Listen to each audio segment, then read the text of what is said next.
अली भट्ट साहब ने 3 फिल्में की और इस फिल्म में अहमद अली भट्ट साहब के खिलाफ नाएतमाद का वोट किसने डाला? Gauhar Rashid. That's true, that is true, that is true. नहीं, अच्छा, ये ऑन द रिकॉर्ड मैं ये जरूर बताना चाहूंगा बिकॉज बहुत से जर्नलिस्ट और बहुत से लोगों ने इस चीज को कहा कि जी अहमद अली भट्ट साहब को रिप्लेस किया गया गौहर ने। बल्कि मैं ये कहूंगा जब गौहर को ये रोल मिला था, Gauhar was the first one to give me a call and said कि अहमद भाई मैं ये काम करने लगा हूं। मैं कहा भाई 100 बिस्मिल्लाह करो, टीम इतनी अच्छी है, इट्स अ लर्निंग एक्सपीरियंस और मेरी दुआएं गौहर के साथ हैं और इंशाल्लाह आप लोगों के साथ भी हैं। तो बात ये नहीं है कि किसने किसको रिप्लेस किया, बात ये है किसने बेहतर काम किया और Gauhar has done a fantastic job. अगली फिल्म हुमायूं सईद साहब बनाने लगे हैं, मैं वेगस नहीं जाऊंगा, उसमें आप दोनों हैं कि नहीं हैं?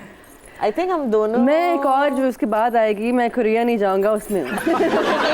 अरे कुबरा, आप तो केक पॉप की बहुत बड़ी फैन है और आपने कोरियन ड्रामे बहुत ज्यादा देखे हुए हैं। आपको कोरियन आती बोलनी? जी आती है। जरा दुर फिटे मुंह तो कह के दिखाएं। दुर फिटे मुंह।